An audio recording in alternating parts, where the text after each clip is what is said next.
On short approach jumps. We record and keep the results to compare from year to year.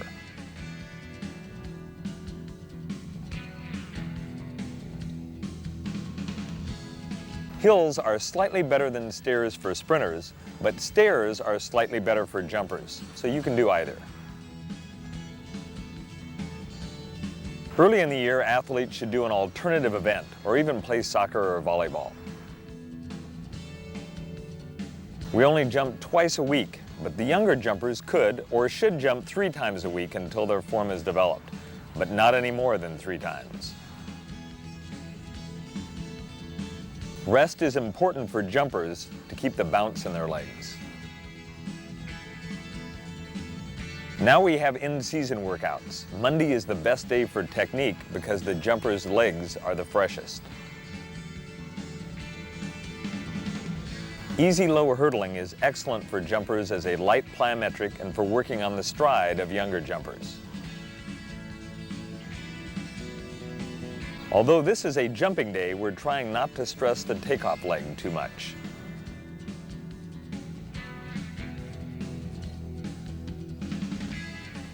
Easy speed work with no jumping, but also working on the high jump stride is good for the day before a meet. High jumpers are good athletes, so find some other event for them to compete in, like the triple jump. Late season practices need to be shorter with much less volume.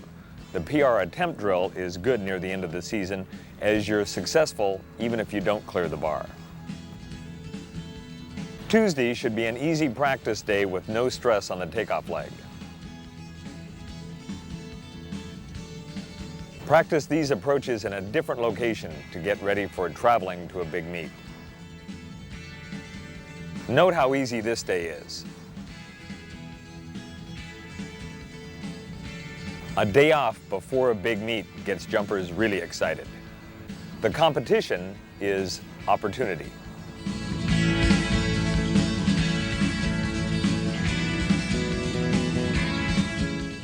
The most important rule in the high jump is that you can only take off from 1 foot. There is no time limit on the bar wobbling after you hit it. It is not true that if you get out of the pit before the bar falls, that the jump is legal. What is true is that there are a lot of officials out there that think that this is true. So my suggestion is get out of the pit before the bar falls. There is no limit on the number of times a jumper can approach the bar. There is, however, a time limit of 60 to 90 seconds for a jumper to initiate a jump.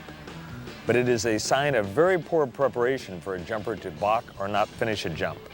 Run the same every time and jump.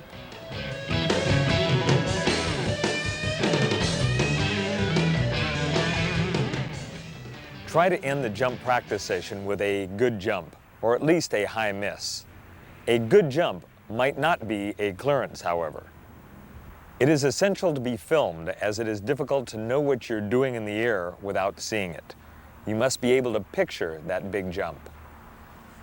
Set a high goal that is realistic and yet meaningful. Many years ago, I had a high jumper in high school that wanted to have 7 foot as his goal.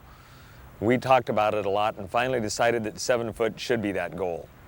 One cold February day, we were running 6 200s up a hill.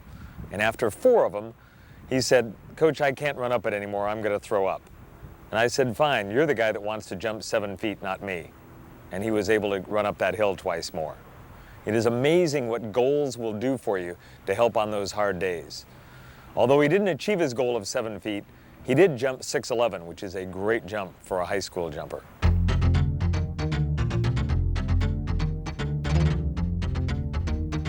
In the competition, we believe that it's good to try to jump first.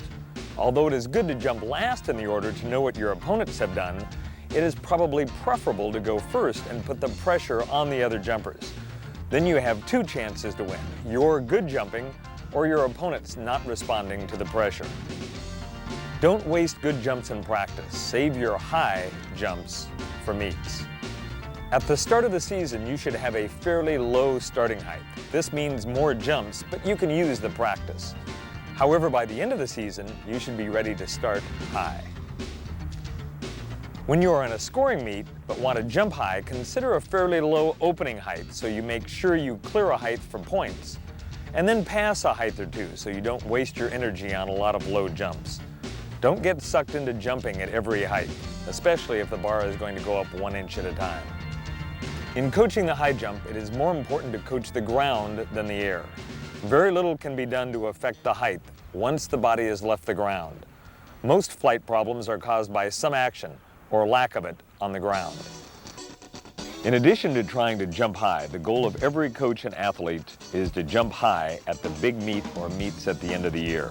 So peaking is very important. By overworking the jumpers before the early meets, like running up a hill the day before your first meet, you will control the amount of bounce in their legs. Gradually jump less in practice and move your jump practice day farther away from the meets, so you do not jump at all the week prior to your biggest meet. With weights or other strength type conditioning like hills, stadium seats, or plyos, start with a medium amount of work and gradually build up the intensity. About the middle of the season, start reducing the load so there is little or no strength work at the end. Start with longer, slower intervals like 300s and 200s. After the jumper is in shape, start having the athlete run shorter intervals like 100s, and they should be faster with more rest. And at the end of the season, make the intervals very short like 50s, so the jumper can really run fast. This not only guarantees your speed to get better, but the decreased amount of running will help rest the jumper. Technique peaking is working on the approach early, then the takeoff, and saving the flight till later. Make sure the approach is slow enough at the start of the season to allow the jumper to jump. Later, you need to see how fast the jumper can go and still execute a good takeoff. Emphasize the arms only after the lower body works correctly. Mentally is the easiest to peak. Decide on a very meaningful goal. Be able to visualize or picture that big jump and explain to the athlete how you're peaking them. The jumper needs to believe in the system and focus on their goal at the end. Whether coaching yourself or someone else, it's like a jigsaw puzzle. You have to put the pieces together and hopefully finish the puzzle at the right time.